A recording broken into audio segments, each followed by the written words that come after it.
Hello, I'm Dwight Norris of fishingatwork.com, and today we're going to go over some new tricks when it comes to getting an inflatable boat to your body of water without using a trailer.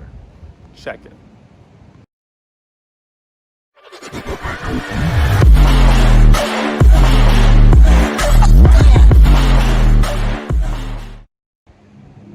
So, as you see here, I picked up something. It's an F-150 extended cab with a 6.5-foot bed. I got this from as you can see over there, good old guys at Watertown Ford Rentals. For the longest time, I didn't actually realize that you could rent cars from a dealer. But man, the prices are great there. Getting a truck for one day for under $100, that's fantastic. And it's always a good service there, and everybody's really nice. And today, they're really jealous that I'm going fishing, and they aren't. Unfortunately, it's like 100 degrees and humid, but you know, we gotta get things done. So the real reason for this video is the fact that I had another video called the Saturn SD 488 boat review, which you can just go over here or over there. Somewhere in this top corner, you'll see a link to that video. And that video is linked to where I purchased it, boatstogo.com. Now, the real problem with it is that it's 16 feet long. 16 feet. So you're thinking, trailer, right? Yeah, trailer. But I live in a very peculiar place, like many other people who live near the city do. It's really tight. I'm on an uphill. There's like a electrical pole right next to where I need to turn in. Across the street, there's a house. It's straight up and down, right next to the sidewalk. No real way to straighten it up and back it straight into my place. I have, what's it called? Parallel parking. There's a person that parks right next to me. So I got like 5-6 inches on either side. And I can't use the other side to straighten it up. So it's like a no-no for trailering. So I went over to the yacht club. They told me the prices. It's okay, but we all know yacht clubs are expensive. And when we're trying to go fishing on the cheap, or fishing at work, and trying to get out in the middle of the water when it's hot and humid and those fish are in the middle, down below, we gotta do something else called getting on a boat. So right now I'm gonna go over like the measurements of what we can do. The real plan is that I came up with is to put the boat in the truck and just take off and actually just have it there all the time. Now, if you have it there all the time, obviously you need a tonneau cover or a hardtop cover to keep it secure and safe, and also to keep it from getting wet, because if it gets wet on the inside of the boat, obviously it's not going to leave and it's going to get moldy, and who knows what else is going to happen there. So yeah, the real problem is I have a 16-foot boat. I would say if you were alone or fishing with this one friend, 12-foot boat, perfectly fine. I also have a 9.9 horsepower motor that's been upgraded to 15.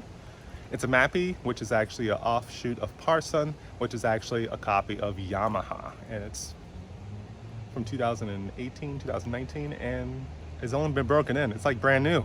I got a great price from the owner of Coastal Inflatables, which is now located in New Hampshire, but he used to be here in Cambridge area. Just look up Coastal Inflatables and you'll find him.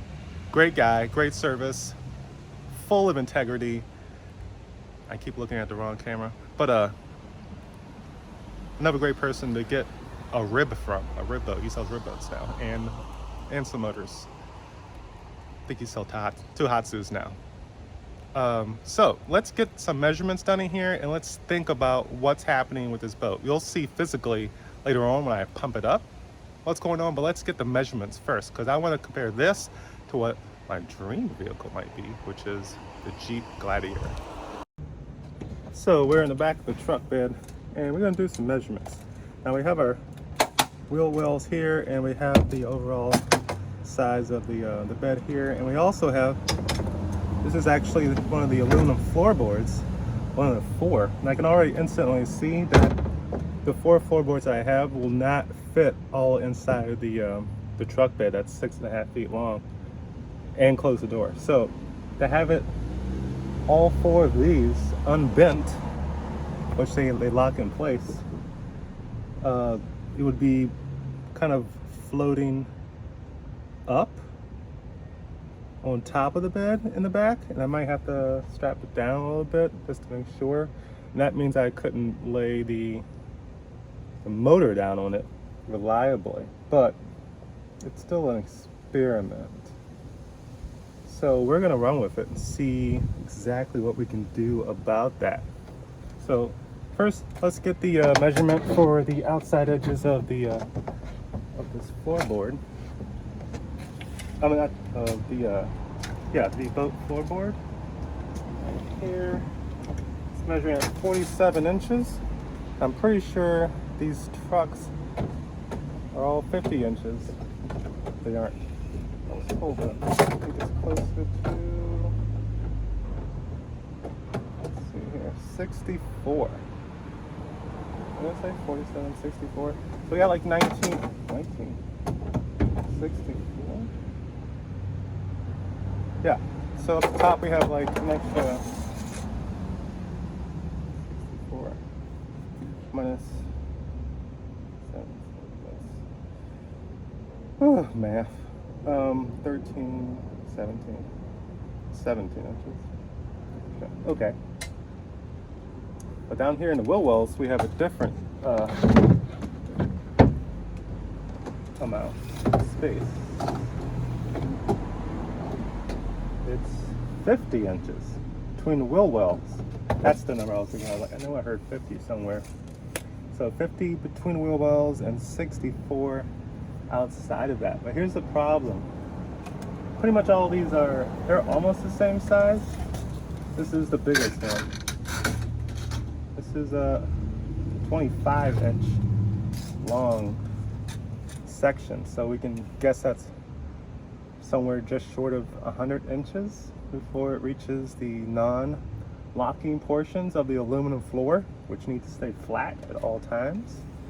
That would mean 100 inches is definitely over 6.5 feet. 6.5 feet is, well, 6 feet is 72 inches. Wait, I'm trying to think too hard here. Let's measure it. So to the portion here is 76.5. So I could lock it, but that sounds like I can only fit 3 of these floorboards, and that's exactly what it looks like. So is there 4? I think there's 4. There's 4 specific metal boards. I'm gonna go verify that real quick, and I'll be back. I just did some measuring of the other 3 aluminum floorboards, and those are 24 inches, 1 inch less than this last one, which means we're exactly 99 inches for flexible stuff, plus, you know, some give and take with everything else. And guess where that leads us? Right here at the end of the lowered bed. So if you have a bed extender, that would be the best decision for getting that in there and rolling it up. But for me, I don't have that right now. So now, after doing the measurements and doing some quick thinking, one, I've noticed instantly with this 16-foot inflatable, one, it's going to be really tight. I'm going to have to deflate the tubes around to 30% or most likely even less. So there'll be significant pumping to do even after I get there. The only benefit is that the aluminum floorboards will be in, which is most of the effort. It can be a real struggle to get those things in, and they're over half the time of the 30 to 40 minutes you take to put this together. But on a good day, that's when you're doing good by yourself. That's me.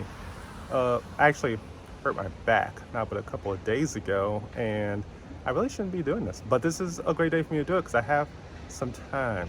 So I'm doing it, and you gotta get that fishing in there, man. And I gotta get this video in, and I got to get this stuff tested and ready to go so I can do my fishing when I need to do it.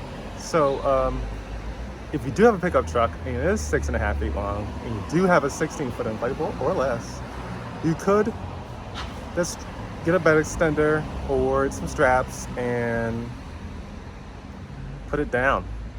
Put down the bed, the door, and just use it that way, and that's perfectly fine. That would work. It would not work inside of a Jeep Gladiator because That's actually 40 inches between the wheel wells, which means it's somewhere close to the actual width of the floorboard, which is, no, that's a no-no. That means you need a trailer. So 100% trailer with that one. And after a while, you get old and you're gonna do that anyway. So right now, I think my little test is kind of next. It might not work so well. I'm gonna try it anyway. If I have to put it over the side of the thing or strap it down or whatever, I'm gonna try it out and see what it looks like, you know, real life. I know it's gonna be a problem already, but let's move forward. So this is what the boat looks like. And it's all wrapped up in its little bag that it comes with. Wraps this way on both sides, and there's three wraps that do this. On this side, it weighs 150 pounds. It's about 5 feet tall. It's about foot and a half deep, and it's really tough to manage to pull around, especially when your back is still slightly hurting. So I'm gonna have it here on the tarmac, my driveway. I'm gonna pull it out right next to the truck and inflate it just enough to put the floorboards in. And we're gonna try this thing I think is already impossible, because I got the truck. I said I was gonna test this, and I have to test out my new outboard in the water and make sure everything's working. You know, I don't want to get out there, motor doesn't start, or get out there, boat starts sinking because some mouse bit a hole in here. That could be a problem. I got chipmunks, and they are just like Alvin and the Chipmunks, a nuisance. So we got all the locks off. You can see the Saturn logo there. Just gonna flip this thing open and see the awesomeness that's on the inside called more work. Oh my God, I forgot to do the other strap. Let's do this now. One-handed, is it too bad? Yes, it is. Look at that, one hand. Lift that up. Pull that way, get the strap. Pull the head through. Sling it. Pull this open. Alright, see that? How nicely compact 16 feet rolls up into? I mean, you can't ask for anything more compact than this thing, and to be a high grade, I think it's 82M. Forgot how to measure that stuff, but you can stab it with a knife, and it'll bounce back. I tried it once. It was a dull knife, but it did not do anything to it. So I was on the tubes though. I don't know about the floor. Oh, also about this, they've upgraded again. Now, I was told originally by the website that this was an all glued product, but I went back and contacted the person because I noticed a part of my floor was actually never glued. It was like about a foot.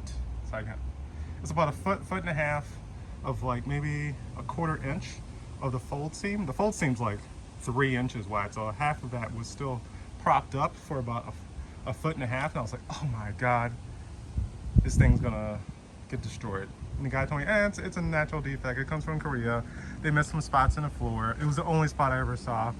He gave me some glue for free. Thank you, Boats to Go. If you go there and go to the SD48 inflatable boat page, you will see my previous video, which I pointed up above. That gives you a complete review of this whole boat, which I may add on to this actual video as well. Yes, but part of that, I got the glue, I put it down, followed instructions, it's sealed perfectly fine. But here's what he didn't tell me. He told me, while giving me the glue, yes, I just saw your serial code. You secretly got the ones that have the tubes, that's the red part, that are heat-welded, just like the Hypalon boats are, the ones that, you know, can handle being in the sun, and you don't have to worry about the hand glue actually melting, and then what you thought was going to last 10 years lasts 2. That's why you don't get PVC boats that are hand glued in Florida, in places where it's hot and sunny, because you're just asking to throw away your money. You need to get Hypalon back down there, or at least confirm you have a PVC that's heat welded. But now the new ones, the brand spanking 2022 ones, are all heat welded, floor and tubes. So kind of want to upgrade, but I think my next upgrade is going to be something with fiberglass. Yes. A hull, no inflating, a trailer, a yacht club. Yeah, definitely. So let's just unroll this thing and you'll see what's going on here. I like to straighten this out because sometimes the driveway has some rocks in it. You don't want rocks getting in here mainly because you'll fold it back up into the boot and then you'll get leaks. Oh, that's it. I almost pulled my quad kicking that out. I have to watch myself today. I need to drink some water. Super hot. So this is the front of it. You can see where it's making a V. Now this is where I was hoping to keep this part folded up with the stuff in it in the back of the truck right here, but I don't know, man. So let's unfold the back here. But my legs, bend my legs.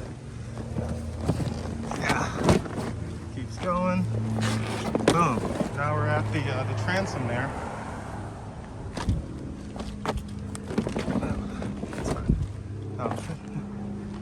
Show you. This is what happens when you get to the boat dock. You roll this thing out. You're like, yeah, baby, I got my boat.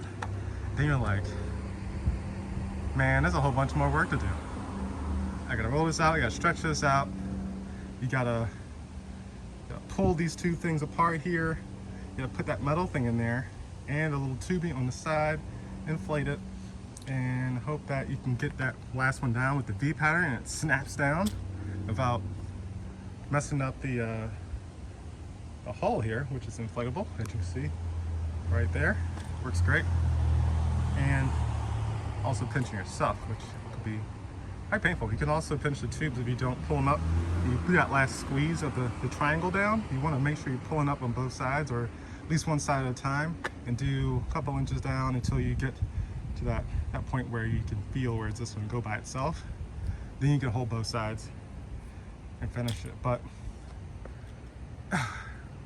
such a pain because you don't want to mess up your boat, you don't want to break your fingers, you don't want to slice yourself, you don't want to slice the boat, and you're tired and you're sweaty and you're flustered, you're upset at your purchase, and you're wondering if I'll ever use this thing again. So since I can't hold this and I don't have a tripod to like show you me doing all the stuff, I'm gonna do that, struggle, pain, and you don't have to watch, because that would just be bad. So I totally forgot I had a little clamp-like tool that I could use, and it has a little connector that goes to an iPhone holder, which I previously used on the boat to make those boat videos that you saw earlier in the link over here at the beginning of the video. And I hooked that to my to the truck, and hey, it works. And look at that. You can see me struggling now. So I got that first piece. It's the front. That's how you're supposed to put in the front piece first. I think the one after it too, and then you work on the back. And you go forward until you reach the point of no return. So let's get this install party going. You can see the front, yeah. So you can see it tries the very side right here. Actually doing the bottom. So this side is, the bottom is rough, and this side is smooth. You want this, wait. Excuse me.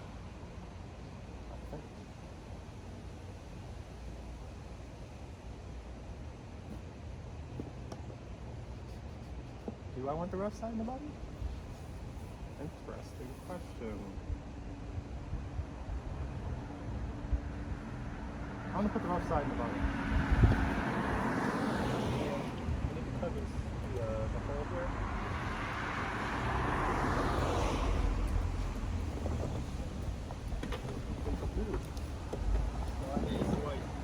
How you doing? All right.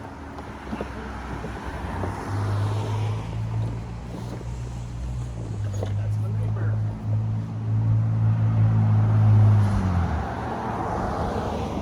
Now, you'll notice notice if you haven't used your boat for a while, it starts to collapse in itself, and that little groove where it goes into will almost be glued together. That's when the real problem. You don't fish very often, it does not stay pliable.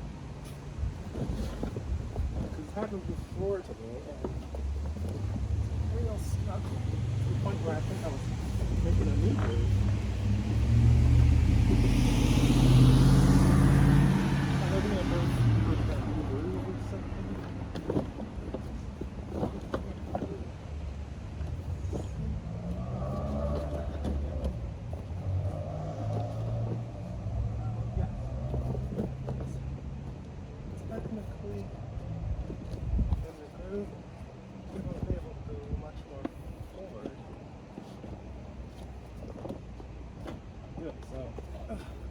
That's the front piece. See the valve is showing.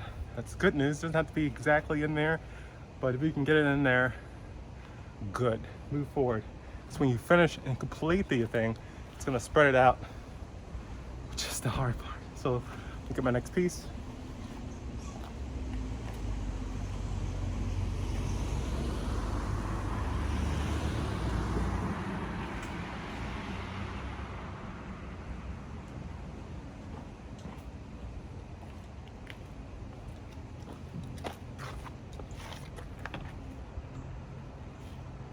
Ooh, I just discovered I was wrong. I know you have to have the numbers showing. This is the number one piece. The number one piece is on the rough side. Dwight. Already, I have some miscalculations and I'm gonna redo this. Now that I've opened up the pliability, it should be easier to move. So let's do that real quick.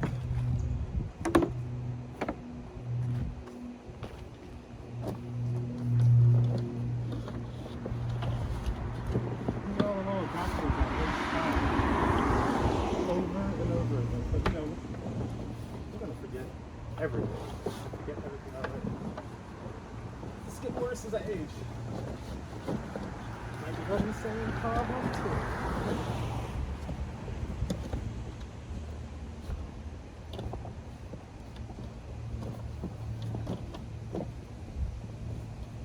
Awesome. So we're going to take too long to readjust. It's already going to be more pliable by a second. Actually, I think the heat is helping. If it was colder, I'd be in some really trouble, which I have had before. Nothing wants to move when it's cold. There's the second one. Floorboard number 1. What we just put in is, well, does it have a number? But let's call it floorboard 2.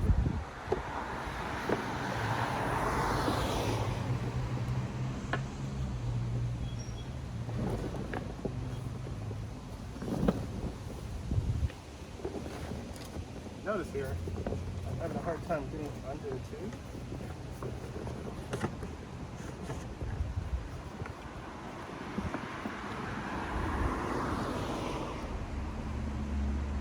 Have to put this back on.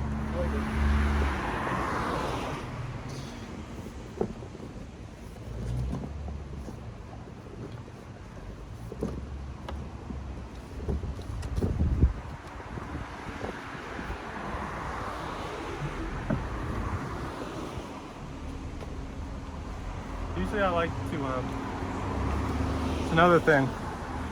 They say to inflate it 30% and then start the install, but sometimes I find it better to get a couple of the big ones in, the front and the back, and then I'll do the actual pumping. Sometimes I've seen the 30% is actually too much to get that back one in, and I need to have at least put it in, but maybe not pushed it back all the way to do it. So I'm gonna do that next, the back.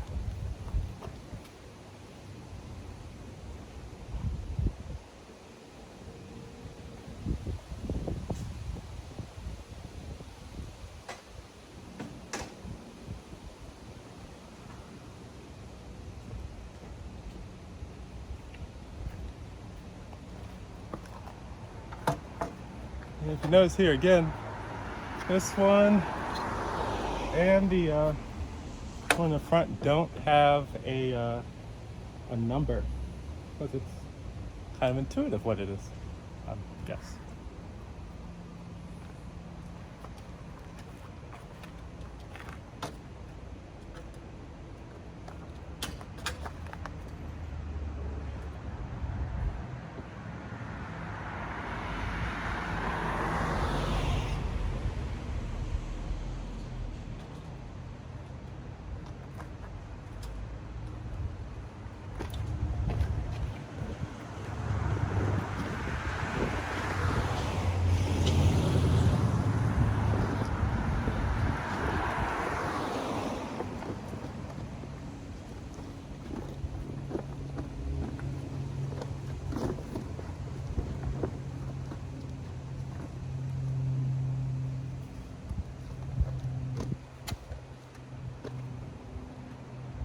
Maybe at least 10% inflated to a little bit. Kind of bunched up.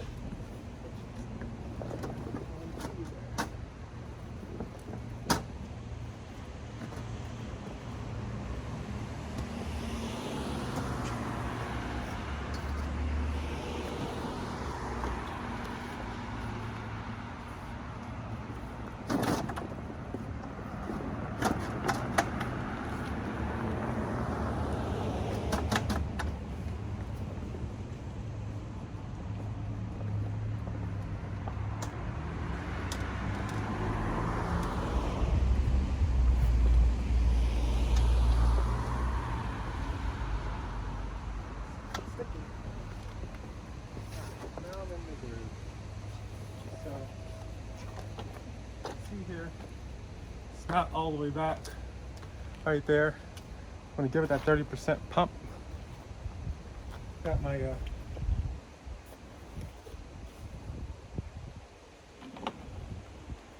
battery here.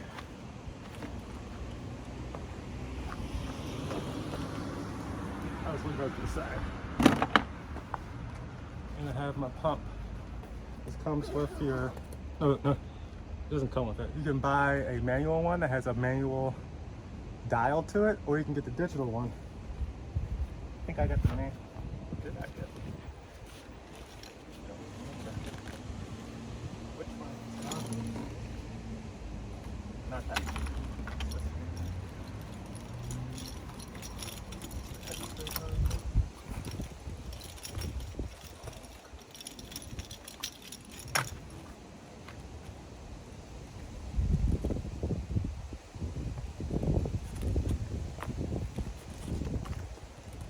Plug in right into your battery. So you have that, and in front, you can see this. Yeah. In front here.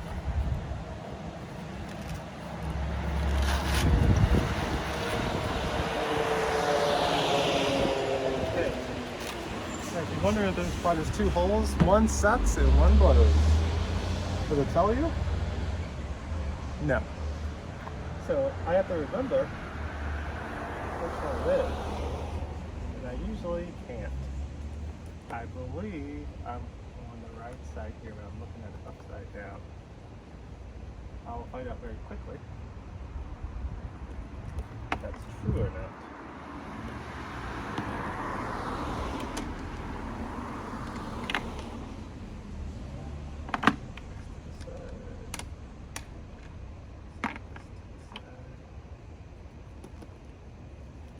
Have this laying around. Make sure you don't allow these to connect in any way. So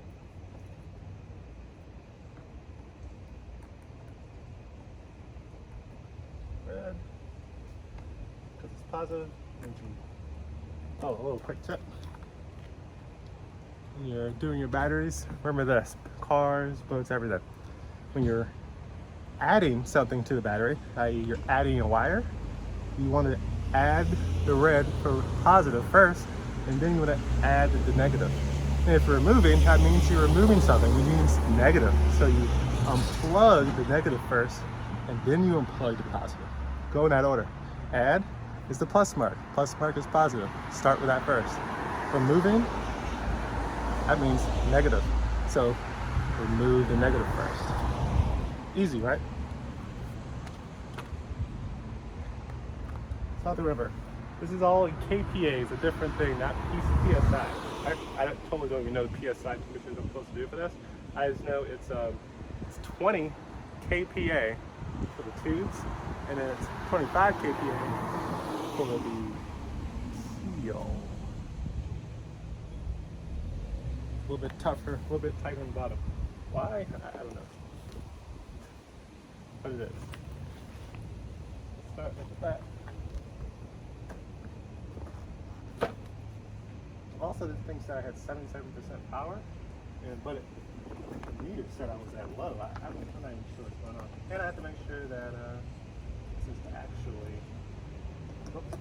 Also, you have to press the button, and the little white thing in the middle will pop out. That means it'll allow air to come in.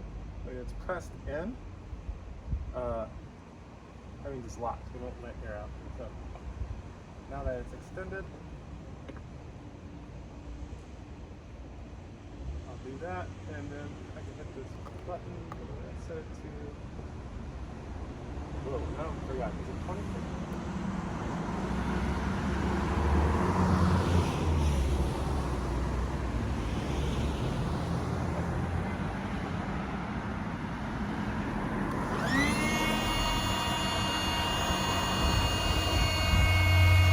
I was right home.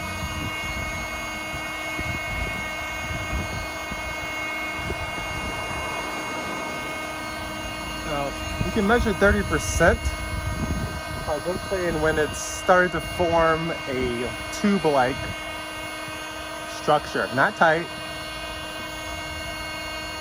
I'll show you when it's getting loose. It's forming the shape of a tube.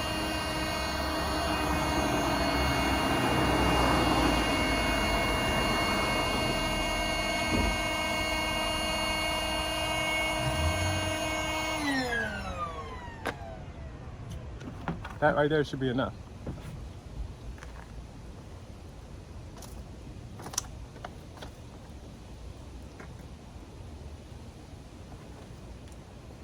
Other side.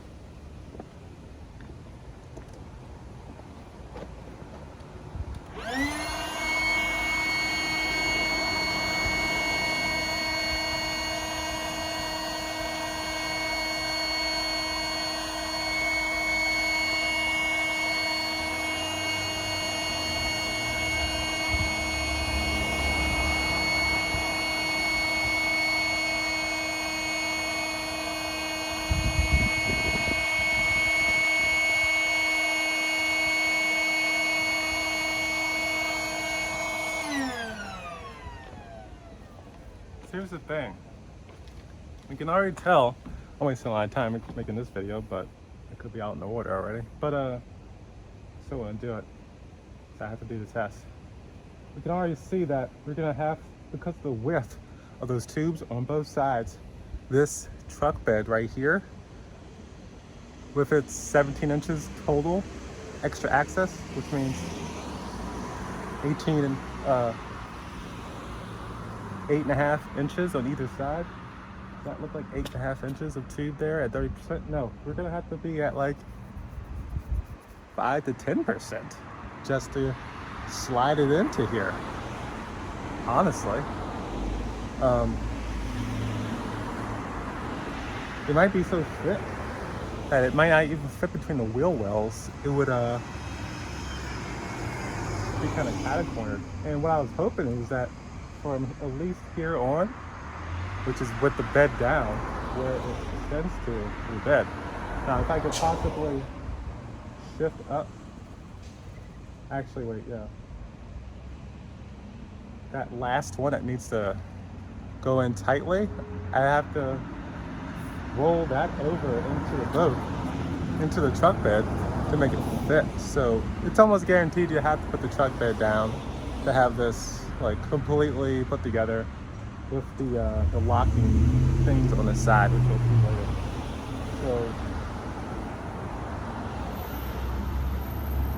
let's continue.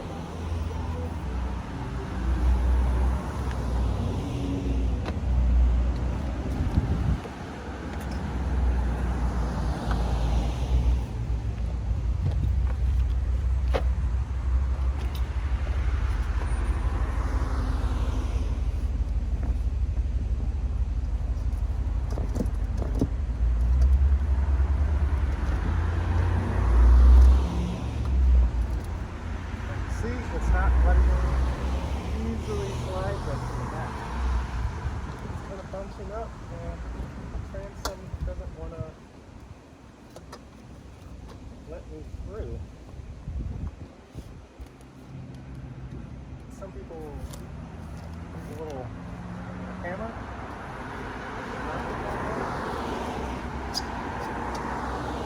I remember this was always metal. Okay.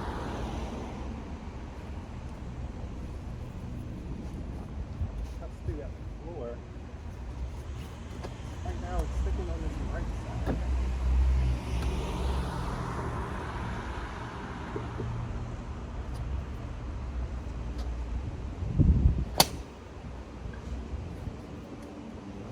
I got it. So, the back is in place. Yay. So, I'm going to do a slight pump on all the others. At least right. Maybe I don't need to do that. Let me start with the one in the back.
How it locks in place.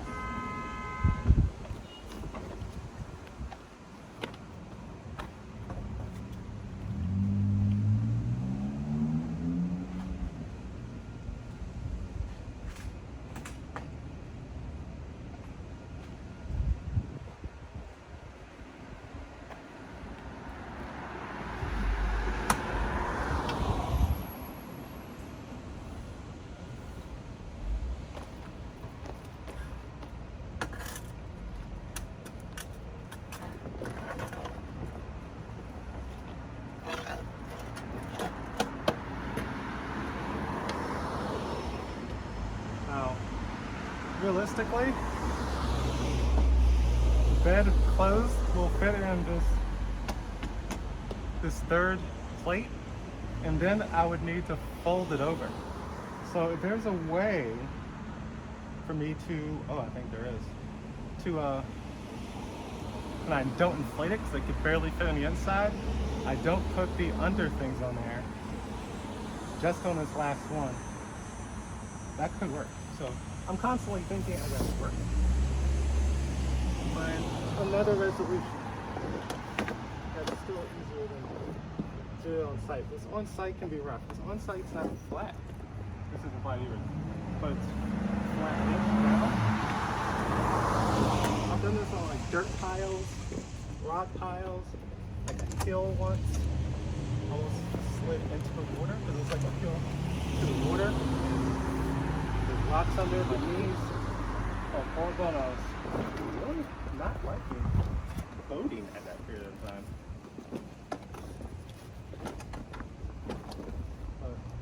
As you get further away from the end there, you'll find it's much easier to do these. Now, here's a problem.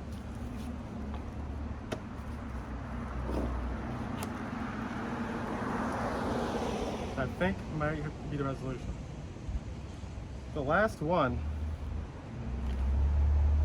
fits into this one and this one.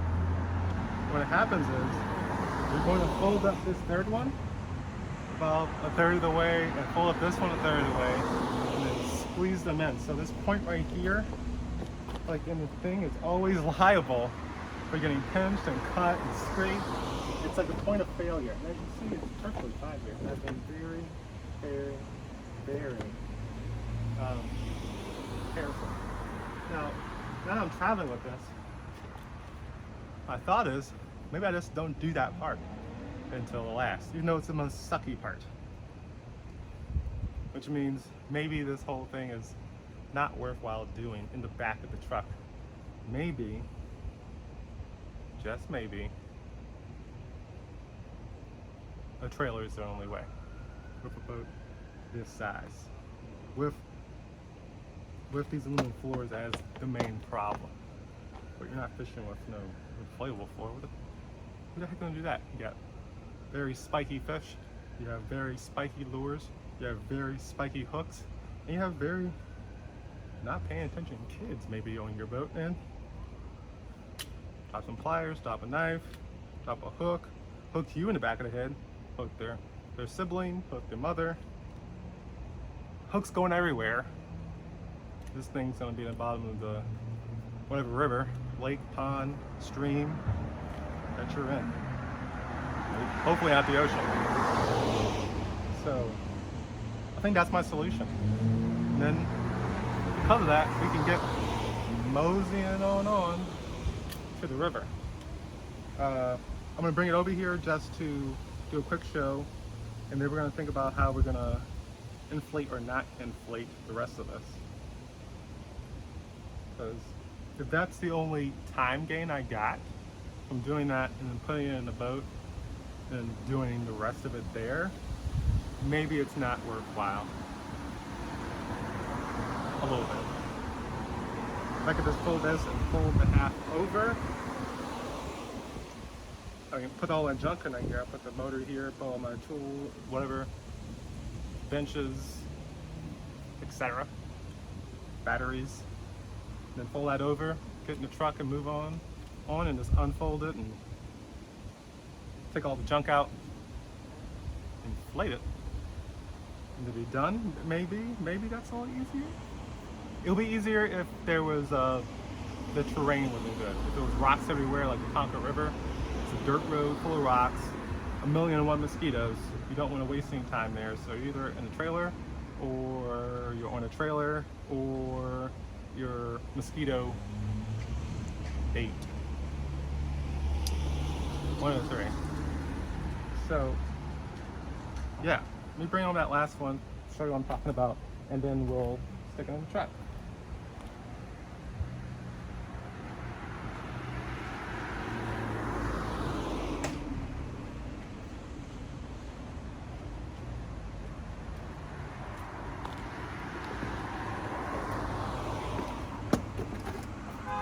So this is the last piece of the two.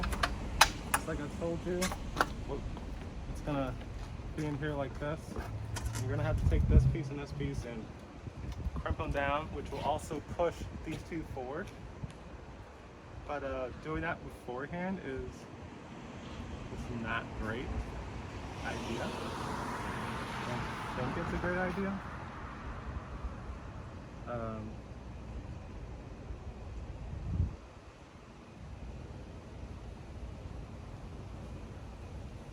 Should I try it? I don't know. Should I not try it? I don't know.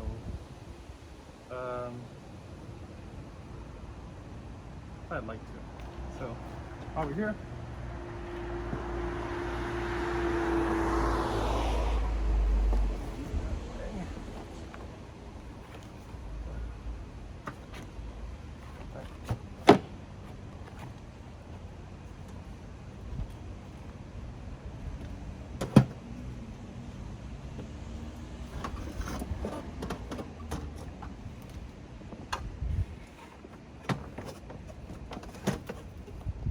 See them, they're way overlapping, like 3 inches. So now the movement is going to be 50 in place. Thankfully, this part of the boat is like the widest. It has more room than it's actually required to make this work.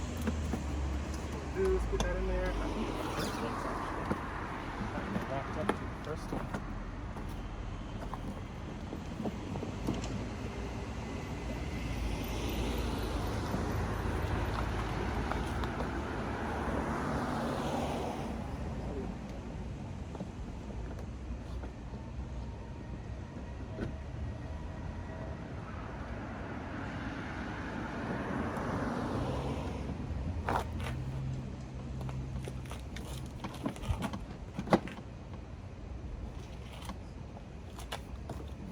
That forward.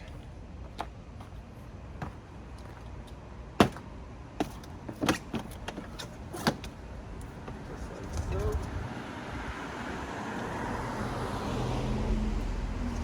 Oh yeah, also a lot of people use gloves when they're doing this, because they're scared to cut their hands off.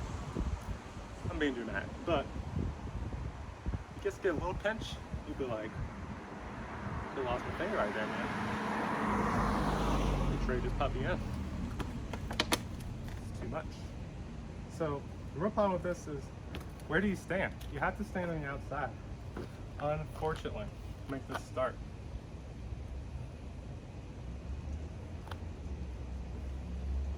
With our spiel, we probably don't want to do that. If I connect it, then it'll be locked in place, per se. I won't be able to get it in the truck.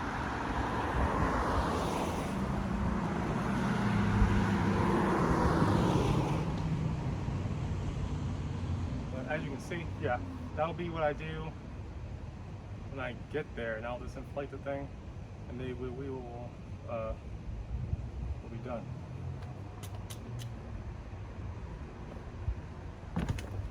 Let me get one last thing here.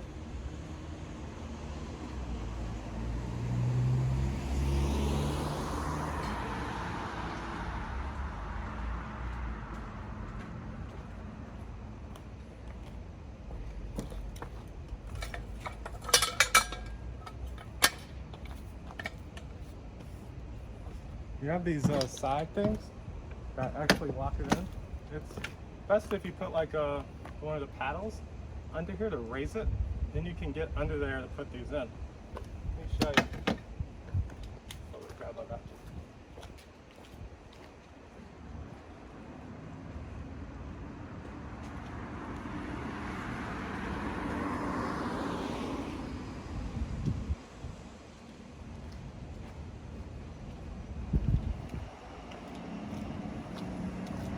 What you do is you put this right under the lead.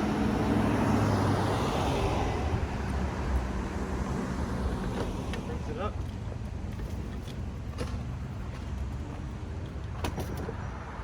This will give you enough space to hook this in. These always fall out. Like you could use them so easily. Thankfully they don't really pinch anything. You want to put them in between where the two things connect here. Since it's not inflated that much. I guess it's not that much of a problem to do. But they slide in just like that. Keep everything together. This one is already missing. I think I tried to super glue these in once. Not even that worked. I think the edge is already.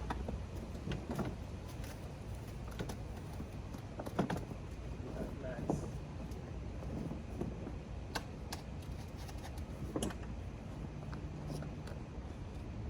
I'll put the first two in.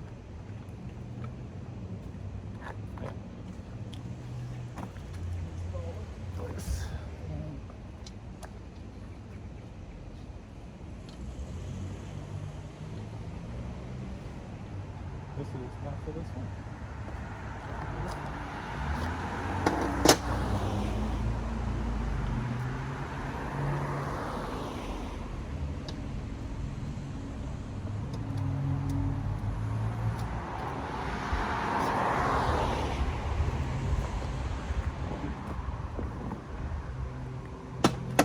I'm gonna pick this up in my backpack.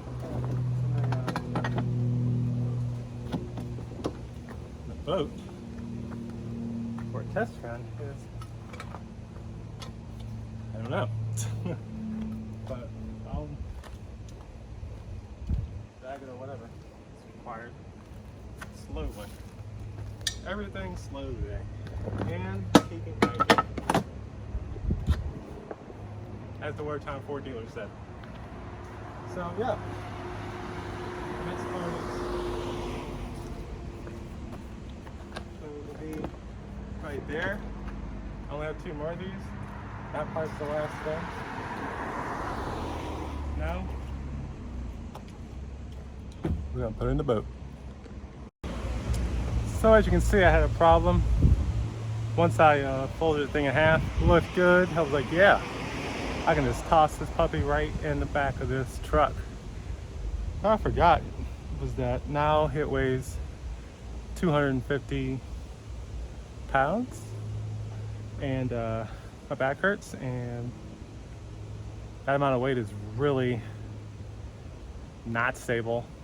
So I tried to lift it up straight and then slide it over into the front of the truck so I could drop the front edge down, but it wasn't happening and it collapsed. So now I'm back where I started. So let's do a little thinking about what just happened. One, this is way too freaking hard. It's not gonna work out. Like, once you get it in there, it's great, but getting it out and getting it back in again in that status is, it's kind of hard. It's not easy. Those things collapse. I think it's straight in front of my shin a little bit, even through the rubber. I'm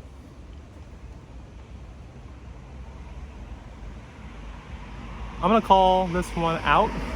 16 foot, 100% trailer, or 100% do the work yourself. DIY. Sweat, bake, anguish, pain, crying, sweating, all the above.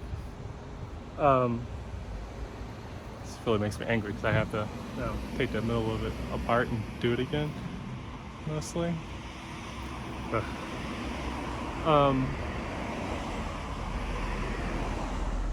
yeah, I'd say if you had a 12 footer, even with aluminum floors, I think it's only like 2 or 3 aluminum floors in that one. So it'd be much easier to do, it'd be much lighter, and it would actually fold into a back of a 6.5 foot bed, maybe even a 5.5 foot bed quite easily. The width will be the same, so you still could have problems with like a Jeep Gladiator or one of those smaller vehicles like a Ford Ranger or the Colorado. And